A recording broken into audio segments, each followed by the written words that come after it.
Hey ho pop gengs.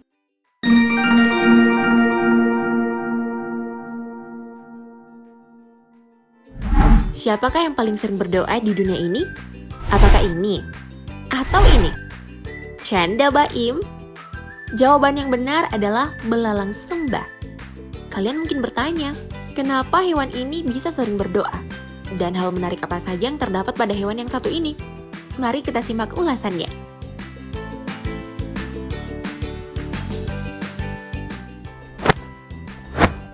Belalang sembah disebut juga belalang sentadu atau congcorang atau walang keke dalam bahasa Sunda dan Betawi.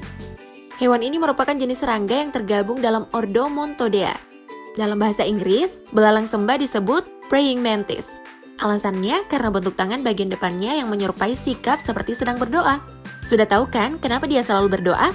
Selain itu dalam bahasa Yunani, kata mantis berasal dari kata mantes yang berarti nabi atau peramal nasib.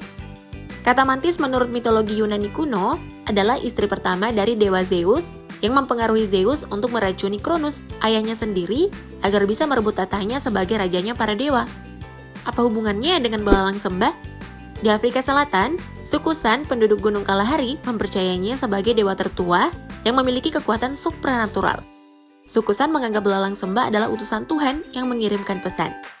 Ketika suku San bertemu dengan belalang sembah, mereka akan mencoba melihat, mengamati, menguraikan pesan, lalu membaca tanda-tanda kejadian dari kedatangannya.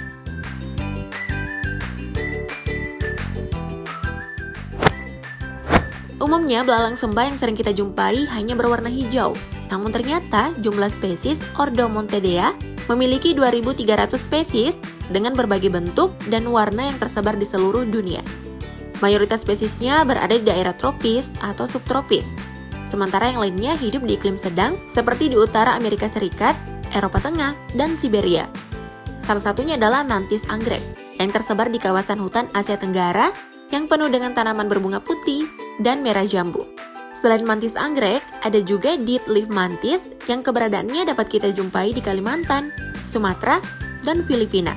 Jika mencarinya di tumpukan daun kering, sulit untuk menemukannya karena warna dan bentuk tubuhnya yang mirip dengan daun kering.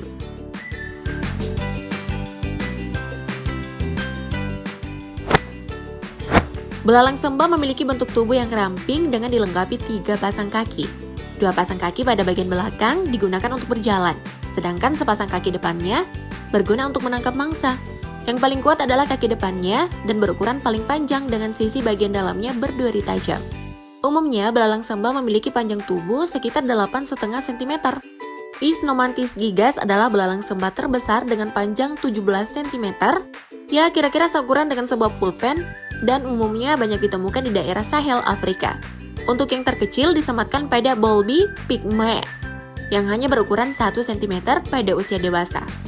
Fitur lainnya adalah 2 pasang sayap, yang terdiri dari sayap depan yang berukuran 5 cm, dan sayap belakang 4 cm. Namun sayap yang biasanya berfungsi untuk terbang hanya dapat digunakan pada belalang jantan. Sementara betina biasanya tidak dapat terbang dan memfungsikannya hanya sebagai hiasan. Soal usia, seekor belalang sembah hanya dapat hidup 12 bulan dan selama hidupnya hewan ini harus berganti kulit setiap kali tubuhnya bertambah besar. Bahkan dapat berganti kulit sebanyak 5-10 kali bergantung jenisnya.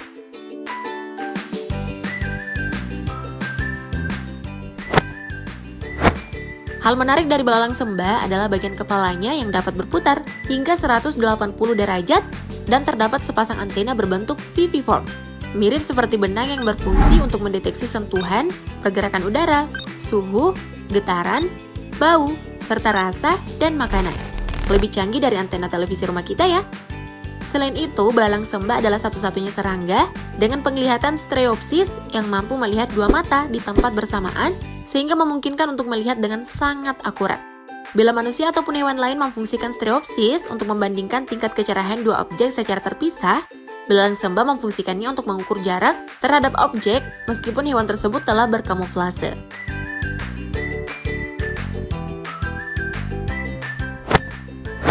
Belalang sembah merupakan serangga karnivora. Hewan yang biasa dimangsanya bermacam-macam seperti jangkrik, kupu-kupu, dan lebah.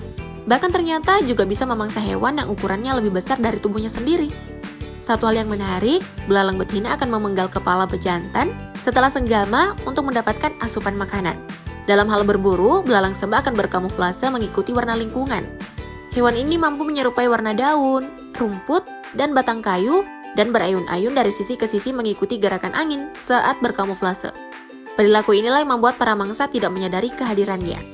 Soal kekuatannya, jangan pernah tertipu dengan penampilannya ya. Kakinya yang berduri memudahkan hewan ini mencengkram dan mencegah mangsanya melarikan diri. Sebuah fakta bahwa tercatat belalang sembah memangsa 2 jenis burung di 13 negara berbeda. Sebagian besar terjadi pada burung kolibri di Amerika Serikat. Fakta mengejutkan lainnya adalah pertarungannya dengan seekor ular tampar. Jenis ular yang ditakuti king cobra juga takluk dan menjadi santapan empuk dari belalang sembah.